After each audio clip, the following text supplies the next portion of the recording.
여러분 안녕하십니까? 하나님께서 여러분의 마음속에 큰 기쁨으로 채워주시기 바랍니다.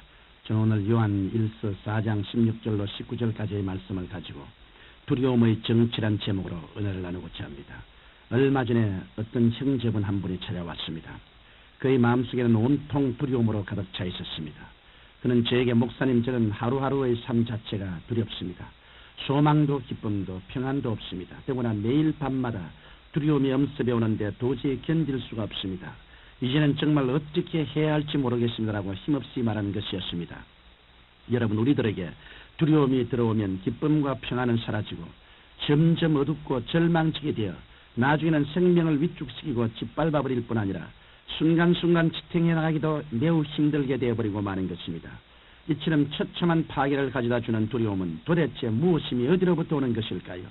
두려움은 마귀로부터 옵니다. 그렇기 때문에 두려움에는 고통이 따르게 되는 것입니다. 그러나 하나님께서는 우리들에게 두려워하는 마음을 주시지 않았다고 성경은 말씀하고 있습니다. 디모데후서 1장 7절에 보면 하나님이 우리에게 주신 것은 두려워하는 마음이 아니요 오직 능력과 사랑과 근신하는 마음이라고 하였습니다. 하나님께서는 성경에 무려 80번 이상이나 두려워하지 말라고 말씀하셨습니다.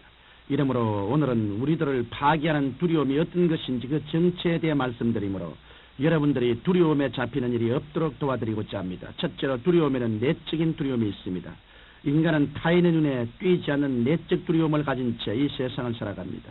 이 내적인 두려움에는 세 가지로 나눌 수가 있는데 그 첫째가 고독입니다. 고독은 인간에게 말할 수 없는 두려움을 가져다 줍니다. 사람이 없는 데서 고독을 느끼는 것이 아니라 군중 속에서 가슴 저미는 고독을 느끼며 살아가는 것입니다. 고독이야말로 인간이 느끼는 가장 큰 두려움이요 가장 무서운 질병입니다. 또한 소외도 무서운 두려움입니다. 소외된다는 것은 따돌림을 받는다는 것입니다. 오늘날 많은 사람들이 따돌림 받지 않기 위해 자신이 원치 않은 일까지도 하게 되는 것입니다. 나아가서 버림받는 것도 큰 두려움입니다. 예수님께서 가장 큰 고통을 받으신 것도 인류의 모든 죄를 지시고 하나님께 버림받았을 때였습니다. 우리는 이 세 가지의 내적인 고통과 두려움에서 해방된 삶을 살아야 합니다. 그러면 내적인 두려움을 무엇으로 해소할 수 있을까요?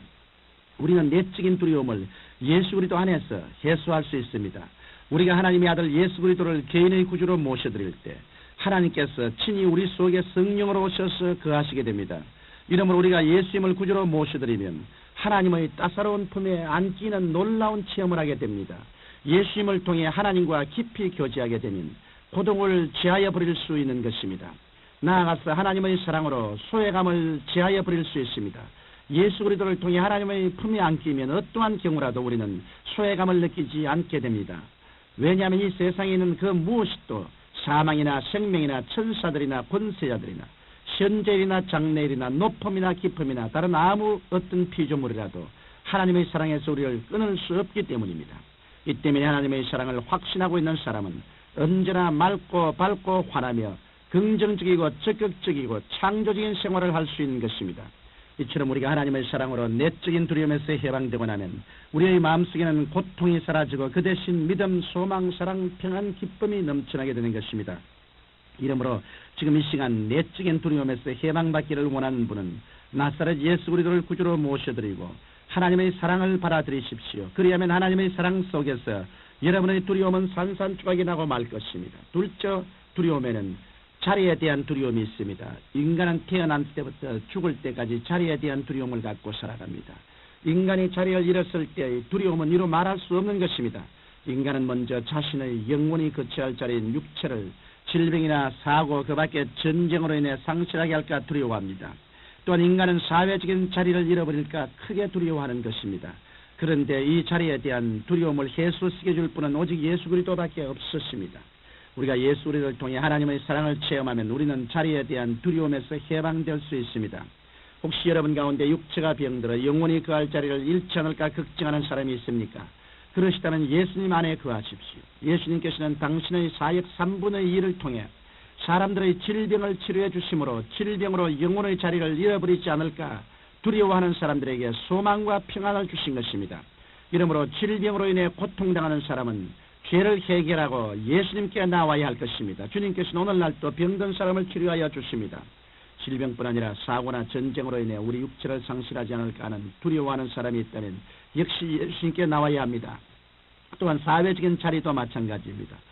우리가 하나님의 나라와 그 의를 먼저 구하며 하나님 중심으로 살고 하나님을 의지하면 하나님께서는 우리에게 이 세상을 살아갈 자리의 문제를 해결해 주시는 것입니다.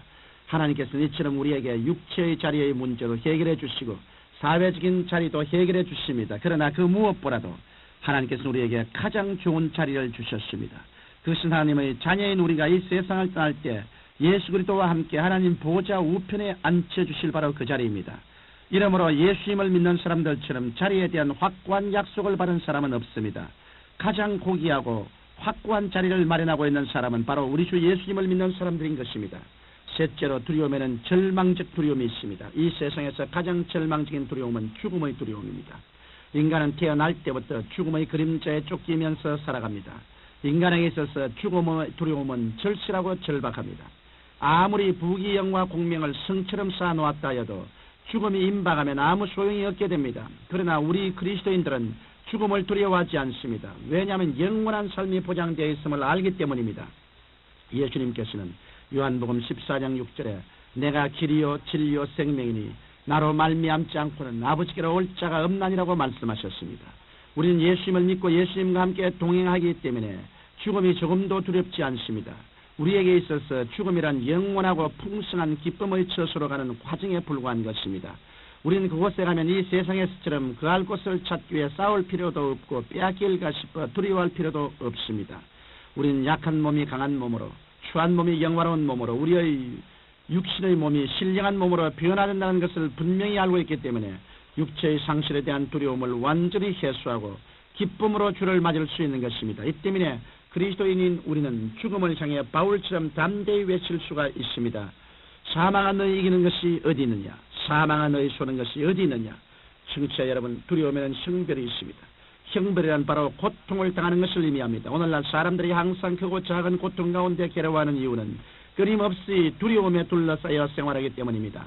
그러나 우리가 십자가에서 모든 저주와 고통을 대속하시고 죽으셨다가 사망의 세력을 철폐하시고 부활하신 예수님을 통해 하나님의 사랑 안에 거하게 되면 우리는 모든 두려움을 내어 쫓으며 진실로 참 평안과 기쁨과 만족을 갖고 행복하게 세상을 살아갈 수 있는 것입니다. 사랑이 많으신 아버지 하나님, 완전한 사랑이 두려움을 내어 쫓는다고 하셨사오니 예수 그리스도 안에서 완전한 사랑을 체험하고 두려움에서 해방되게 하여 주옵소서. 예수님 이름으로 기도합니다. 아멘. 구독자님